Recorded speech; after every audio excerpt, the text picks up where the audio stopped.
Rais Samia, kabla sijaleta ujumbe kwako, ninaomba nianze na ushuhuda huu ili kuwakumbusha watu juu ya Mungu.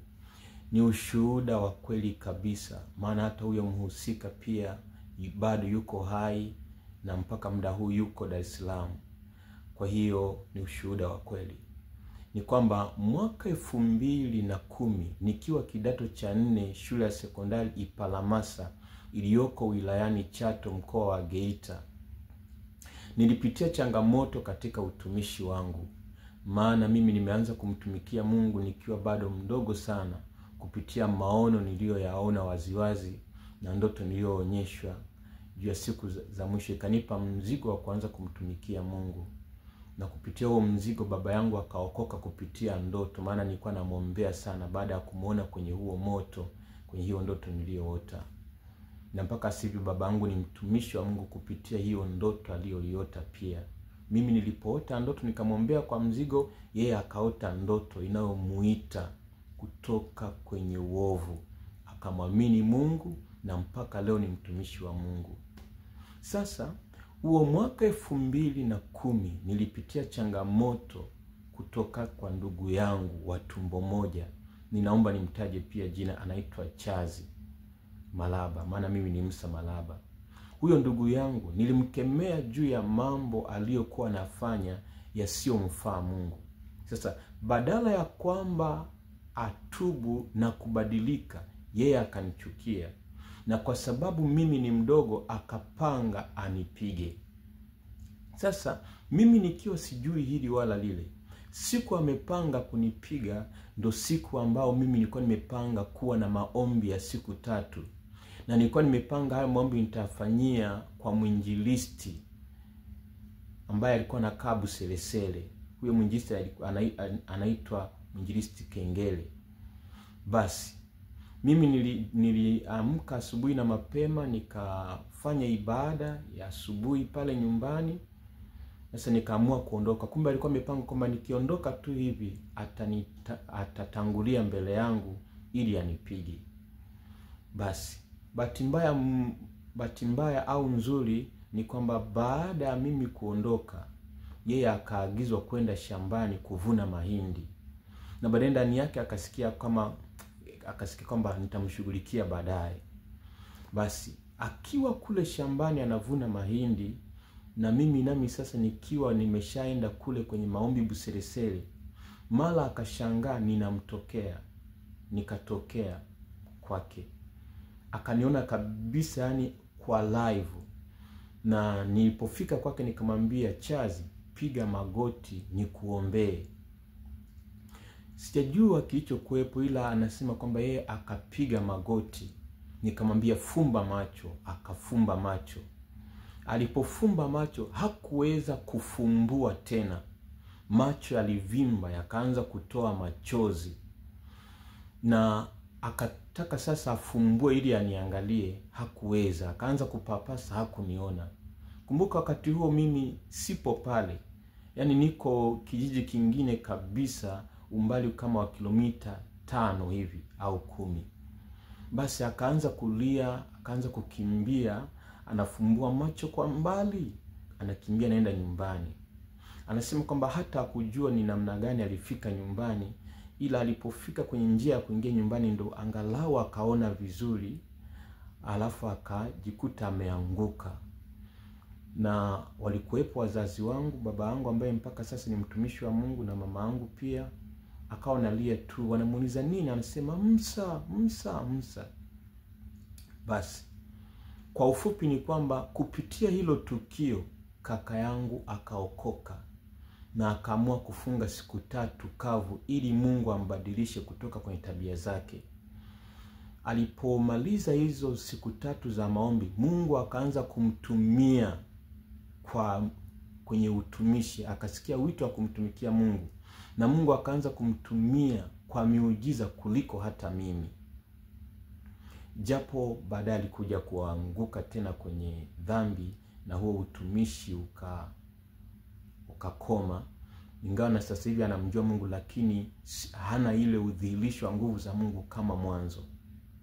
Sasa kwa nini nimeleta ujumbe huu? ujumbe huu una funzo kubwa sana. Lakini kabla sijaleta hilo funzo, naomba niongezee andiko hili. Ukiangalia kitabu cha Wafalme wa Pili sura ile ya 7 mstari kuanzia wa kwanza inasema, Elisha akasema, lisikieni neno la Bwana. Bwana asema hivi, kesho panapo saa hii kipimo cha unga mzuri kitauzwa kwa shekeli na vipimo viwili vya shairi kwa shekeli langoni pa Samaria. Basi yule akida ambaye mfalme alikuwa akitegemea mkono wake akamjibu yule mtu wa Mungu akasema, tazama, kama Bwana angefanya madirisha mbinguni, je, jambo hili lingewezekana? Akamwambia, angalia, wewe utaliona kwa macho yako, lakini hutakula. Unaona, huyu ni Elisha mtumishi wa Mungu, ambapo alisikia neno kutoka kwa Mungu kwamba kesho unga mzuri utauzwa kwa bei hii, shekeli. Ukisoma vizuri Biblia hii utagundua kwamba kipindi hicho njaa ilikuwa ni kubwa kiasi kwamba paka watu walikuwa wananunua mavi ya njiwa wanakula kama chakula. Kichwa cha punda kilikuwa na thamani mno, kilikuwa kinaliwa na watu wenye pesa, viongozi wakubwa. Sasa katika kipindi hicho kigumu ambapo hakuna chakula, ndo kipindi hicho sasa mtumishi wa Mungu anatokea anawaambia kesho unga utauzwa kwa bei hii. Haikuwa rahisi mtu kuamini. Kwa huyu amiri jeshi ambaye mfalme alikuwa anamtegemea sana, akasema hili jambo haliwezekani. Hata kama Mungu angefungua madirisha, hili jambo haliwezekani. Elisha akamwambia kwamba wewe utaliona jambo hili ila hutakula. Basi naomba niendelee kusoma kidogo. Mstari wa 3 inasema, basi walikuwapo watu 4 wenye ukoma penye lango la mji, wakasemezana, mbona tunakaa hapa hata tufe? Tukisema tutaingia mjini mna njaa, nasi tutakufa humo. Nasi tukikaa hapa tutakufa vile vile. Haya, twende tukaliendee jeshi la Washami. Wakituhifadhi hai tutaishi, wakituua tutakufa tu. Basi wakaondoka kabla mapambazuko ili waende mpaka kituo cha Washami. Na walipofika mwanzo wa kimo cha Washami, kumbe hapana mtu, kwa maana Bwana alikuwa amewasikizisha Washami kishindo cha miendo ya magari na kishindo cha farasi na kishindo cha jeshi kubwa. Wakaambiana, tazama, mfalme wa Israeli amewaajiri wafalme wa Wahiti na wafalme wa Misri waje wapigane nasi. Kwa hiyo wakaondoka wakakimbia kungali giza bado, wakaziacha hema zao na farasi zao na punda zao na kipimo chao vile vile kama kilivyokuwa, wakakimbia wapate kujiponya nafsi zao. Naomba nikomee hapo. Unaona, Mungu alitumia wenye ukoma 4, watu waliokuwa dhaifu, kulifukuza jeshi kubwa ambalo lilikuwa linawaogopesha Israeli wote. Kwa nini jeshi kubwa la Washami lilikimbizwa na wenye ukoma 4 ambao hata walikuwa hawajui kama wanaenda kupigana vita? Walikuwa hawaendi kwa ajili ya vita. Wao walikuwa wanatafuta tu kujiponya kwa ajili ya njaa yao. Lakini kilichotokea ni kwamba Mungu aliingilia kati, akatumia vishindo vya miguu yao kulifukuza jeshi kubwa lililokuwa tishio kwa Israeli. Yaani wenye ukoma hawa wangeamua kupigana na jeshi la Israeli wasingeweza. Sasa jeshi ambalo lilikuwa linawaogopesha jeshi la Israeli ndio limefukuzwa na hao wenye ukoma 4. Nini tunajifunza? Ya kwamba Mungu akiamua kuingilia jambo, hata kama una mamlaka kiasi gani, hata kama una nguvu kiasi gani, hiyo nguvu haitakusaidia. Kwa sababu Biblia inatuambia na hata vitabu vingine vinatuambia ya kwamba mamlaka inatoka kwa Mungu. Kwa hiyo mamlaka tulizo nazo zinatoka kwa Mungu. Mungu ndo anaweza Mungu aliyetupa anaweza kutunyang'anya wakati wowote. Tukumbuke ya kwamba sisi wote tumetoka tumboni mwa mama zetu tukiwa uchi, tukiwa bado hatujui lolote, hatuna uwezo juu ya lolote. Tunanyonyeshwa, tunavalishwa, tunafanywa kila kitu, hatuwezi chochote. Kwa hiyo huo uwezo mdogo ambao huwa tuko nao, ndivyo ambavyo Mungu huwa anatuona vile vile kwamba sisi bado hatuna uwezo, ni kama mtoto mchanga. Kwa hata kama kuna wakati tunajisahau na kujiona tuna mamlaka makubwa, lakini bado hatuwezi kumdhibiti Mungu. Mwanadamu hana uwezo wa kumdhibiti Mungu. Kwa hiyo hili andiko linatukumbusha kwa habari ya kumjua Mungu na kumtambua Mungu kwenye maisha yetu na kwenye nafasi yoyote ile tuliyo nayo. Kuna mambo mengi ambayo yanaendelea katika taifa la Tanzania. Mimi sio mwanasiasa na wala sijasimama hapa kwa sababu ya siasa. Sina mlengo wa chama chochote.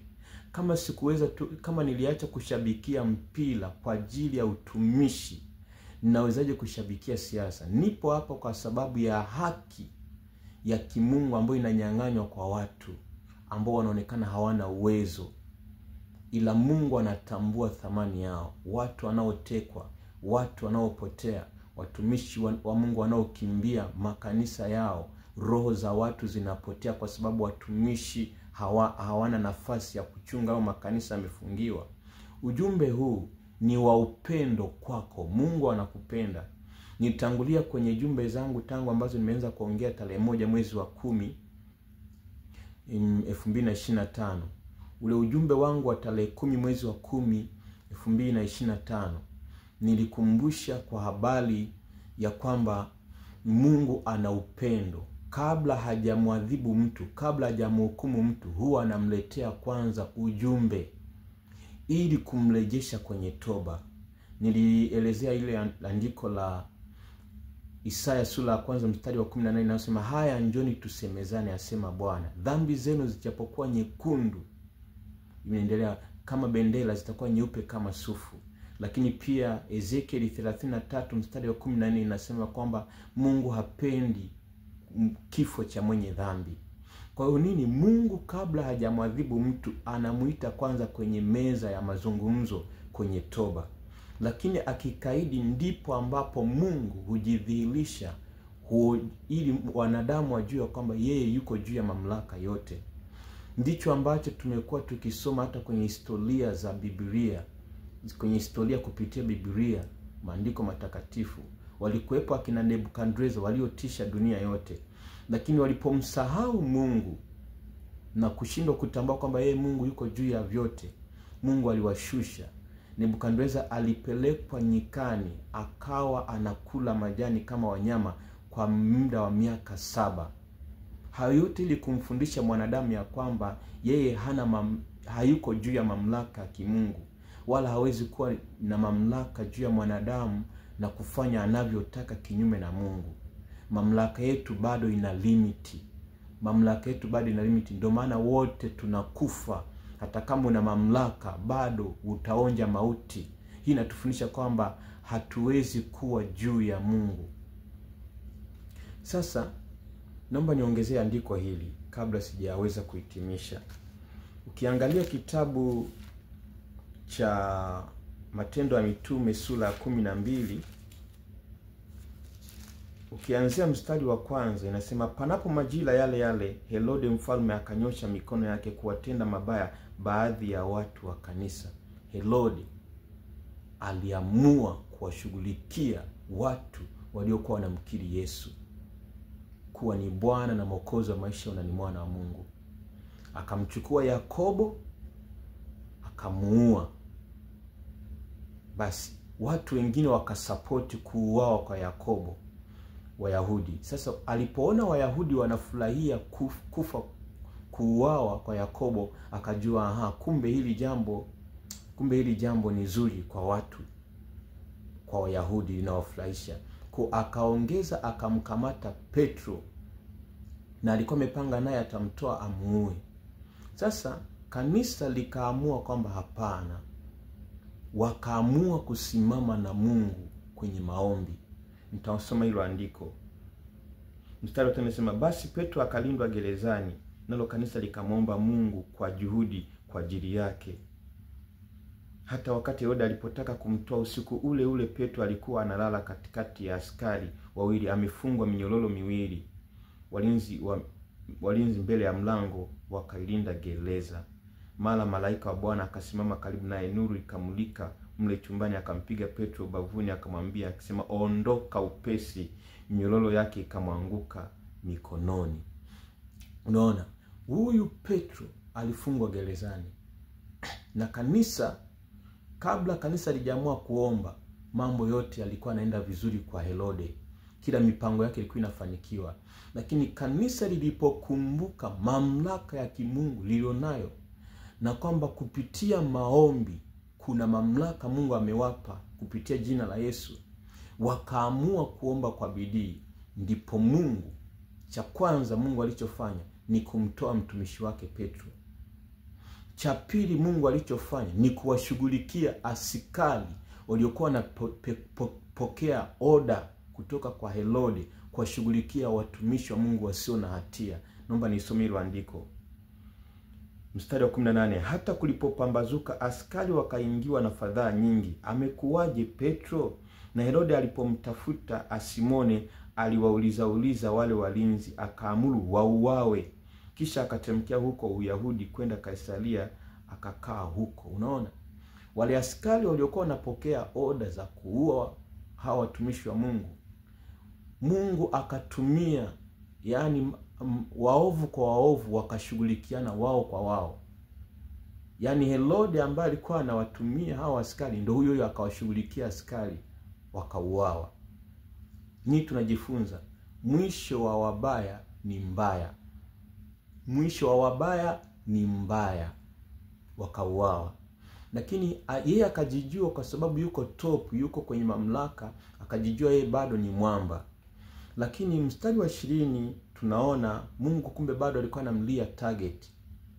Kumbe Mungu aliamua kuamsha zali kwa maaskari ili kuepusha mikono ya wenye haki wasimwage damu isiyo na hatia.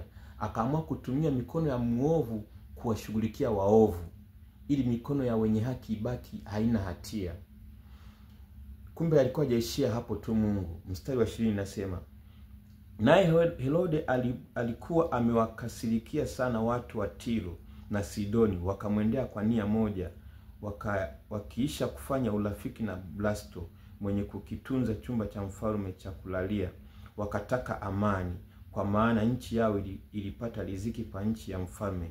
Basi siku moja iliyoazimiwa, Herode alikajivika mavazi ya kifalme, akaketi katika kiti cha enzi, akatoa hotuba mbele yao. Watu wakapiga kelele wakisema, ni sauti ya Mungu, si sauti ya mwanadamu. Mstari wa 23, mara malaika wa Bwana akampiga, kwa sababu hakumpa Mungu utukufu, akaliwa na chango, akatokwa na roho. Mstari wa 24, neno la Bwana likazidi na kuenea. Unaona, Herode akiwa mfalme, akiwa anajua na mamlaka makubwa, huku akiendelea kuwatesa watu, siku moja wakatafuta amani naye. Lakini hata wakati huo bado hakumtukuza Mungu. Kwa Mungu akaamua kumpiga Herode. Kwa sababu gani? Hakumtukuza Mungu. Alisahau ya kwamba hiyo nafasi amepewa na Mungu. Hiyo nafasi amepewa na Mungu. Mungu akampiga. Hii inatufundisha kwamba kwa wote sasa, viongozi, watumishi wa Mungu, Mungu anapokupa nafasi yoyote ile na watu wengine wakawa chini yako, hataki wewe ujione mwamba. Anataka umtukuze yeye kupitia hiyo kazi aliyokupa. Yani watu walio chini yako wamuone Mungu kupitia wewe, sio wamuone shetani kupitia wewe. Kwa Mungu alimpiga Herode akafa kwa sababu ya kiburi chake, kwa sababu ya kujiona ni Mungu mtu. Unaona hapa mahali hapa wanasemaje? Watu walisema kwamba hii sio sauti ya mtu, ni sauti ya Mungu. Hii ni sauti ya Mungu, sio sauti ya mwanadamu. Okay, maana yake kuna wakati Mungu anaweza kuzungumza na watu wakajua hapa ni Mungu. Basi, kwa hiyo nini ambacho ninalenga? Tuna siku chache zimebaki za wewe Mungu amekupa nafasi ya kutengeneza. Maana Mungu sio mwanadamu. Hasira ya Mungu haikai milele. Hasira ya Mungu ni ya kitambo sana, ila amejaa huruma na upendo. Kwa ujumbe huu unakutaka Rais Samia na wote wanaokusapoti katika uovu wako urudi mbele za Mungu, utubu. Lakini kuanzia tarehe 15 yamkini hii nafasi ya kutengeneza na Mungu isipatikane kwako, na Mungu atatumia vitu unavyovidharau ili kufanya jambo ambalo hukulitegemea. Kama ambavyo Mungu alitumia wenye ukoma 4 kuwafukuza Washami na kuleta ushindi na kulitimiza neno ambalo amiri jeshi alikuwa amekataa kwamba haiwezekani, ndivyo Mungu anaweza akatumia watu, anaweza akatumia vitu ambavyo hutegemei ili ajitukuze na ili akufundishe kwamba yeye ni Mungu. Huyo amiri jeshi aliambiwa kwamba wewe utaona ila hutakula kwa sababu hujaliamini neno la Bwana. Ile siku ambapo chakula kinagaiwa alikuwa amewekwa kwenye zamu, maana alikuwa msimamizi mkuu. Watu wakajikuta wamezongana, wakamkanyaga akafa. Nini? Hii wafundishe watu wote mnaosikiza ujumbe huu wa Tanzania na ulimwenguni kote. Kuna Mungu aliye juu ya mamlaka yote. Nakumbuka mwaka jana kuna mtu alinitisha, kuna mke wake alinishirikisha juu ya tabia za mume wake, ambapo amekuwa halali nyumbani na akienda kwa mchepuko anampa mchepuko simu, anaanza kumtukana mke wake. Kwa mke wake akanishirikisha tuombe kwa ajili ya hilo. Aliposikia kwamba ninaomba na mke wake juu ya hilo, akamwambia umemwambia Musa atanifanya nini? Nikamwambia mimi siwezi kumfanya kitu, lakini Mungu ninayemtumikia anaweza kumfanya kitu. Kwa hiyo kichotokea ndani ya wiki moja na sehemu kidogo atolewe jicho. Alipigwa vibaya akiwa anatoka, sijui alikuwa anatoka wapi, sijui alikuwa anatoka kwa mchepuko wake, akapigwa vibaya, jicho kidogo litoke. Asante Mungu akajua ya kwamba kuna Mungu na akamrudia Mungu. Kwa ujumbe huu ni wa upendo kabisa. Mungu huwa anapenda kumuonya mtu kabla hajamwangusha, kabla hajamwaibisha. Bado na nafasi ya kuheshimiwa na Mungu. Haijalishi maovu mangapi umefanya, bado na nafasi ya kutengeneza na Mungu na kumjua huyu Yesu aliyekufa msalabani, ya kwamba sisi sote tuliokuwa wenye dhambi Yesu akatufia ili tusamehewe. Kama Paulo aliweza kusamehewa dhambi zake licha ya kuwatesa Wakristo, hata alikuwa shahidi wakati Stefano anauawa. Hakuna dhambi pia ambayo mwanadamu hawezi kusamehewa ikiwa atamwamini huyo Yesu na kutubu. Lakini pia dunia yote naijua kwamba Yesu ni Bwana. Mpaka leo tuko mwaka 2025. Maana yake tunarejea mwaka aliozaliwa Yesu. Wamekuwepo watu maarufu wengi duniani. Kwa nini mpaka leo kalenda ya Yesu ndio inayotumika? Hii ni kwa sababu katika ulimwengu wa roho tunajua kwamba Yesu ni neno, ambaye neno liliumba, na ndani ya neno kuna alfa na omega. Maana Yesu amebeba asili ya Mungu ambaye ni alfa na omega, yani mwanzo na mwisho. Kwa ndio maana Biblia inatukumbusha kwamba Yesu ndiye njia na kweli na uzima. Watu wote muamini na mpe nafasi kwenye mioyo yenu. Hitimisho kwa kanisa. Kanisa, tumia mamlaka uliopewa na Mungu kwa ajili ya watu wamjue Mungu uliye naye ili wapate kuokoka. Changamoto zinazokuja hazipo ili tulie, zipo ili tuzitumie kumtangaza Mungu tuliye naye. Musa alipokuwa kwenye bahari ya Shamu, jeshi la Farao linakuja, alianza kumlilia Mungu kama ambavyo Israeli walikuwa wanamlilia Mungu. Mungu akamwambia, mbona unanililia? Waambie wana wa Israeli waendelee mbele. Inua fimbo yako, nyoshe kwenye bahari nayo itagawanyika. Nini? Kuna wakati ambapo watu wa Mungu tuliopewa mamlaka ya kimungu tunalia kama watu wengine wapagani wasio na Mungu. Wakati maandiko yanatuambia kwenye Yohana 1:11-12 kwamba wote waliompokea Yesu aliwapa uwezo. Hebu jifunzeni kwa Benson Idahosa wa Nigeria, ambapo kulikuwa na upinzani mkubwa kipindi hicho. Uislamu mnajua ulivyo na vita kati ya Uislamu na Ukristo kwa nchi zingine, lakini aliweza kusimamisha Ukristo kupitia mamlaka ya kimungu iliyo katika jina la Yesu. Hili jina la Yesu hatujapewa tu kutoa pepo, tumepewa jina la Yesu ili kuidhihirisha nguvu ya Mungu iliyomo kupitia hili jina. Kwa hiyo jina la Yesu utalitumia kulingana na unavyoliona mamlaka yake. Kama unaona mamlaka ya jina Yesu inaishia tu kutoa pepo, basi utaishia kutoa pepo. Lakini kama unaamini mamlaka ya Yesu inaweza kutiisha falme na mamlaka za kidunia, inawezekana. Naomba tumia muda huu kuomba na kumuita Mungu.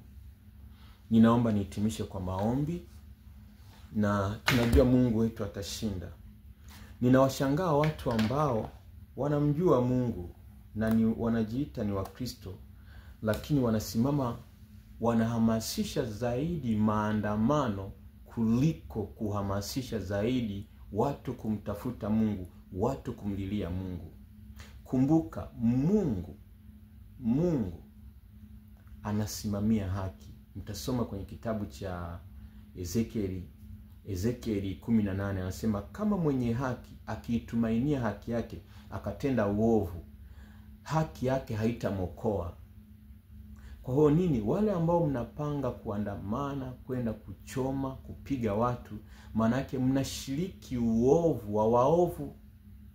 Kwa hiyo wewe kama unamjua Mungu, unasapoti maandamano, maana yake kuna mahali umerong njia. Ulipaswa uhamasishe watu waandamane kwenda kwa Mungu kwenye maombi, kama ambavyo Esther na Mordekai walivyowahamasisha Wayahudi wote wa Shushani ngomeni kwenda mbele za Mungu kufunga na kuomba.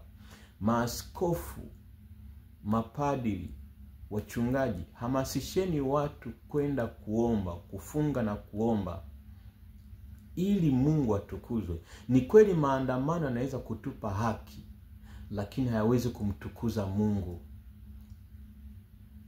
Sijui tunaelewana. Unaweza ukaipata hiyo haki ila haina utukufu mbele za Mungu.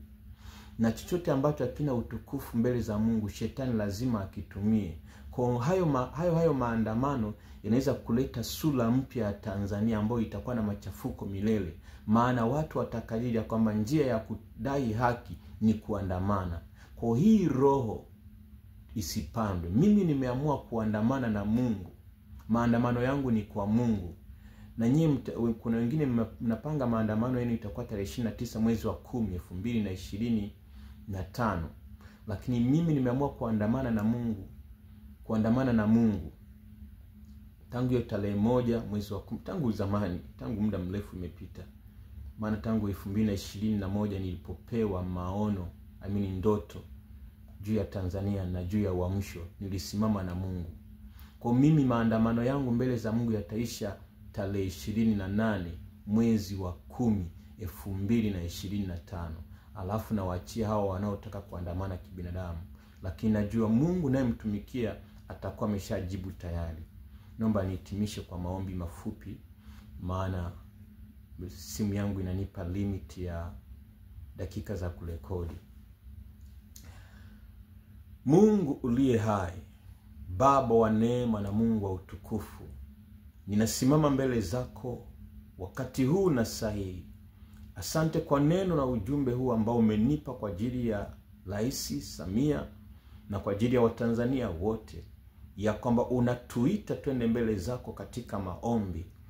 Mungu uliye hai, badala ya kushika bunduki, badala ya kushika mawe na kuandamana, tushike neno lako na kukuita wewe kwa bidii. Mungu, waweza kutumia wenye ukoma 4 kufukuza jeshi kubwa la waovu lilosimama kutesa Tanzania. Mungu, ninasimama na wewe katika maombi kwa ajili ya Tanzania na kwa ajili ya uamsho wa Injili ambao umeukusudia ulete. Najua huu ndio mwanzo wa uamsho wa Injili. Mungu, simama na Tanzania. Asante Bwana, utukuzwe kwa jina la Yesu. Amen. Mungu na awabariki sana. Ninawapenda na naombea kwa Mungu.